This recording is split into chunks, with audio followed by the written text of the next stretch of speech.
Ya pemirsa, berikut ini kami akan mengajak Anda untuk mengikuti jalannya konferensi pers BNPB terkait perkembangan penanganan gempa bumi bermagnitudo 5,6 di Cianjur. Jumlah kerugiannya untuk rumah rusak berat 83.747, kemudian rumah ulangi total keseluruhannya, kemudian rinciannya sebagai berikut. Rumah rusak berat sendiri 34.477, rusak ringan ataupun rusak sedang 17.599, rusak ringan 35.976. Adapun infrastruktur yang rusak terdiri dari sekolah sejumlah 511, tempat ibadah 187, fasilitas kesehatan 14, gedung ataupun perkantoran 17. Ada beberapa kecamatan yang terdampak di wilayah Kabupaten Cianjur. Di sini sejumlah 16 kecamatan terdiri dari 169 desa. Perkembangan kegiatan harian dan informasi manajemen posko darurat, sistem distribusi logistik, di mana dalam pendistribusian logistik untuk menjangkau wilayah dengan kondisi yang sulit masih dilakukan dengan menggunakan kendaraan roda 2.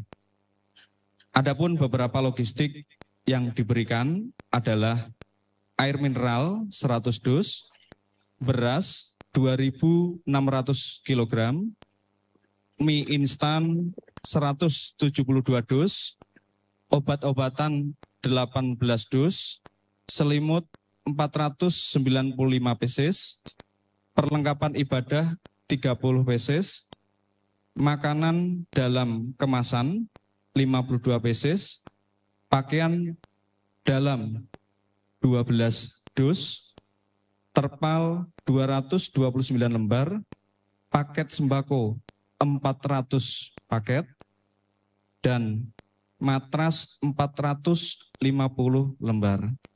Bantuan logistik juga terus berdatangan dari para donatur, relawan, maupun kementerian dan lembaga.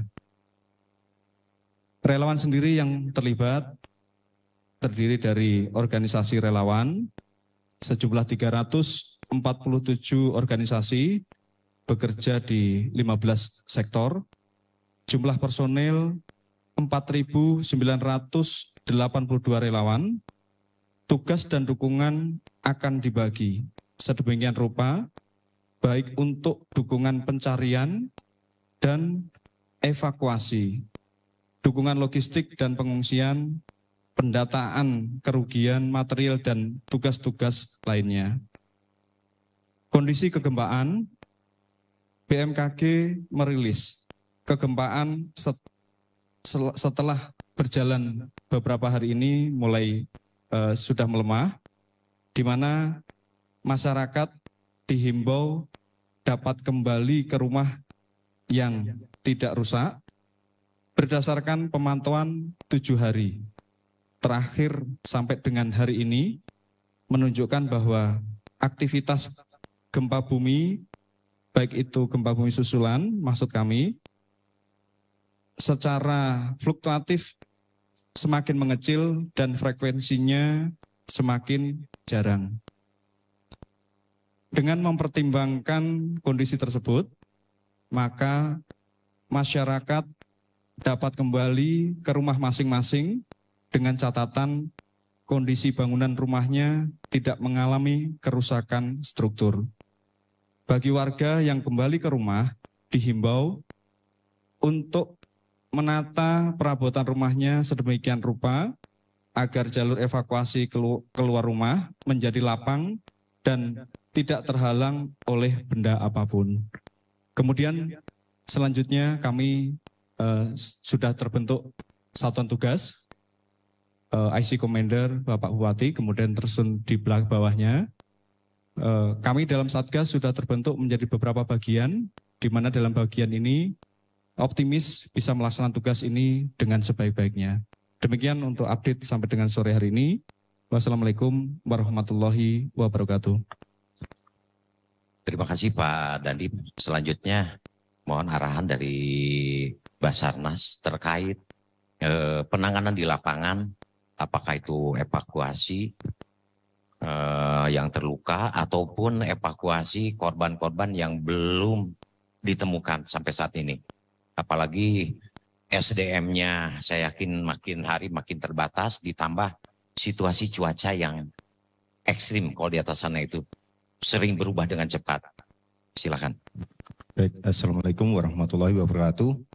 Sesuai yang sudah dijelaskan oleh Pak Dandim, target pelaksanaan operasi SAR hari ke-10 besok kita tetap maksimalkan dengan unsur SAR yang tersedia.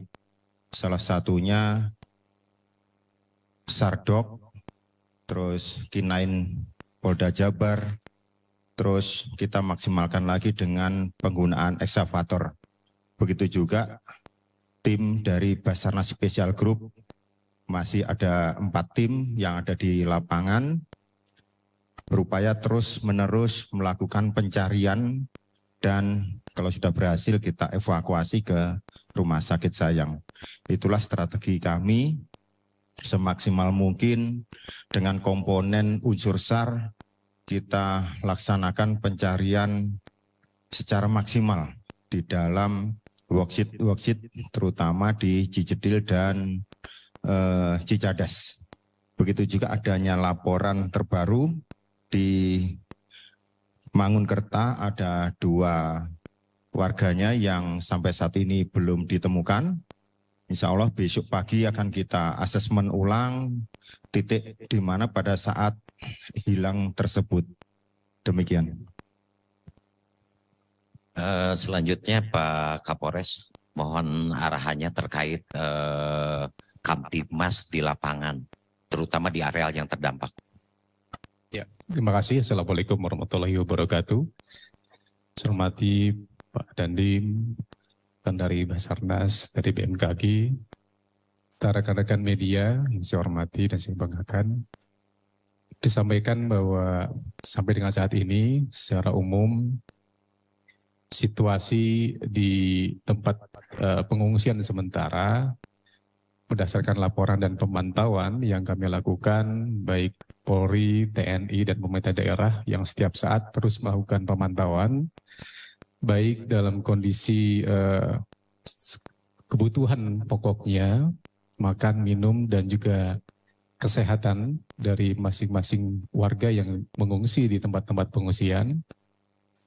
Secara umum, karena masyarakat saat ini sudah memasuki beberapa hari pasca gempa berada di tempat-tempat pengungsian, ada beberapa laporan dari masyarakat, khususnya masalah kesehatan, yang sudah mulai ada sakit-sakit ringan, baik flu, demam, batuk, dan diare. Untuk itu, di beberapa titik kita mendistribusikan bantuan berupa obat-obatan dan juga daya tahan tubuh agar para warga yang mengungsi di tempat pengungsian juga bisa terjaga kesehatan dengan baik. Terkait dengan situasi Kamtibmas, juga terus kami lakukan pemantauan agar tidak terjadi gangguan-gangguan berupa penghadangan maupun pemerasan dan sebagainya yang dapat mengganggu aktivitas distribusi yang dilakukan baik oleh masyarakat secara langsung maupun yang dilakukan secara terpusat. Kemudian juga memang ada beberapa informasi-informasi yang berkembang yang mungkin juga sudah tersebar di beberapa media sosial, adanya penolakan bantuan dari beberapa warga yang terdampak. Ini juga perlu diluluskan bahwa memang ada lokasi-lokasi yang tidak terdistribusi secara merata. Sehingga ada yang berlebih dan ada juga yang mengalami kekurangan.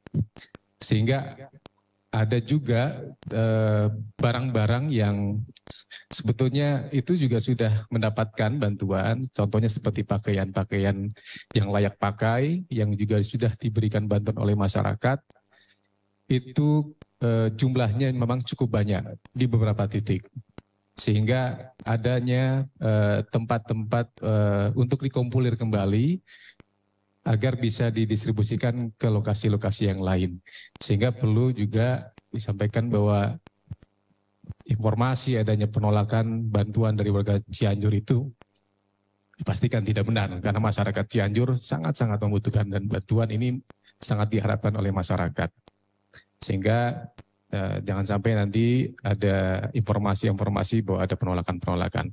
Untuk itu juga perlu dilakukan regulasi terhadap pendistribusian bantuan kepada masyarakat terdampak, karena kami sudah melakukan titik-titik, menyiapkan titik-titik pendistribusian secara terpusat, baik yang ada di Polri, yang ada di TNI dan pemerintah daerah, untuk disalurkan secara tepat sasaran kepada masyarakat sesuai dengan kebutuhan.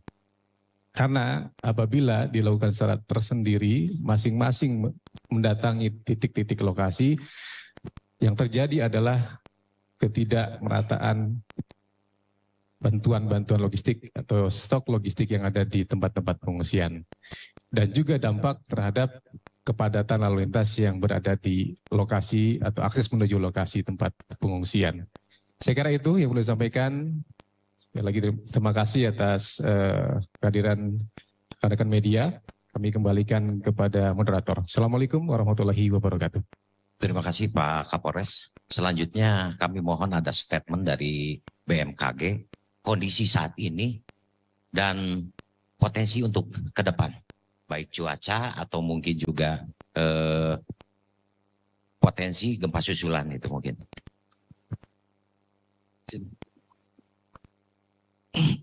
Bismillahirrahmanirrahim. Assalamualaikum warahmatullahi wabarakatuh. Yang terhormat Pak Dandim, Pak Kapolres, Pak dari Basarnas, serta Bapak Moderator, rekan-rekan media. Saya kami sampaikan untuk kondisi hasil dari monitoring kegempaan susulan sampai dengan pukul 16 hari ini, dari sisi jumlah terus menurun dalam hariannya, dan energi juga cukup signifikan peluruannya. Dan untuk gempa hari ini saja dari jam 00 sampai dengan jam 16.00 ada 14 kali ya gempa tidak dirasakan, 14 kali gempa tidak dirasakan dan tercatat oleh alat. Magnitudo terbesarnya di magnitudo 2.2 dan yang terkecilnya magnitudo 1.4 ya, skala magnitudo.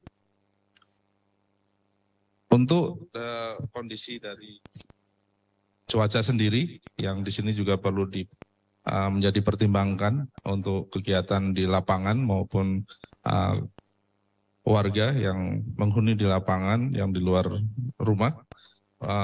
Perakiraan untuk wilayah Cianjur sendiri untuk 3 hari ke depan itu masih berpotensi turun hujan dengan intensitas ringan, sedang pada siang menjelang sore. Dan yang terakhir dari kegiatan kami di lapangan, kami masih hari ini melakukan survei di 2 lokasi calon huntap yang sudah diinfokan sebelumnya oleh Bapak Bupati, dan kami masih melakukan pengukuran langsung. Dan nantinya tentunya data itu akan menjadi salah satu pertimbangan yang akan disampaikan oleh BMKG kepada pemerintah daerah dalam hal nanti untuk pembangunan huntap. Dan tentunya itu nanti akan kami sampaikan secara resmi setelah semua hasil data dan informasi telah diolah oleh tim kami di BMKG dan akan disampaikan oleh pimpinan. Mungkin itu saja Bapak Ibu rekan wartawan yang bisa disampaikan untuk hasil dari kegiatan kami dari tim BMKG pada hari ini. Terima kasih. Assalamualaikum warahmatullahi wabarakatuh. Terima kasih. Sebelum ini diakhiri, ditutup, kami persilahkan 2 penanya ya. Sepakat? Monggo silakan.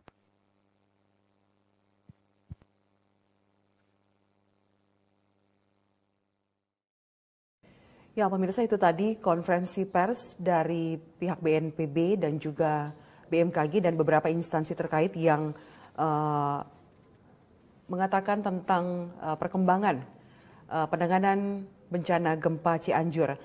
Dari Dandim 06, maksud kami Dandim 0608 Cianjur mengatakan bahwa setidaknya ada 38.000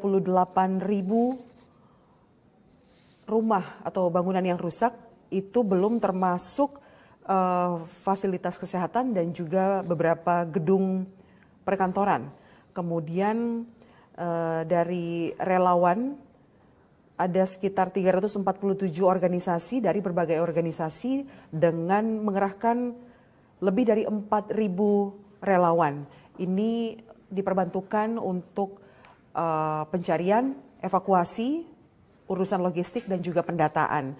Kemudian dari pihak Basarnas mengatakan target untuk search and rescue pada besok hari adalah tetap menggunakan tim K9 dari Polda Jawa Barat dan juga penggunaan ekskavator dalam pencarian korban yang tertimbun material longsor dan juga mengerahkan Basarnas Special Group. Kemudian dari BMKG mengatakan hingga hari ini sejak pukul 00 hingga pukul 16 waktu Indonesia Barat, masih terjadi 14 kali gempa yang tidak dirasakan namun tercatat oleh alat dan juga dengan skala magnitudo 1,4 hingga 2,2. Dan diperkirakan cuaca untuk 3 hari ke depan berpotensi hujan dengan intensitas sedang hingga ringan yang terjadi di waktu siang hingga sore hari.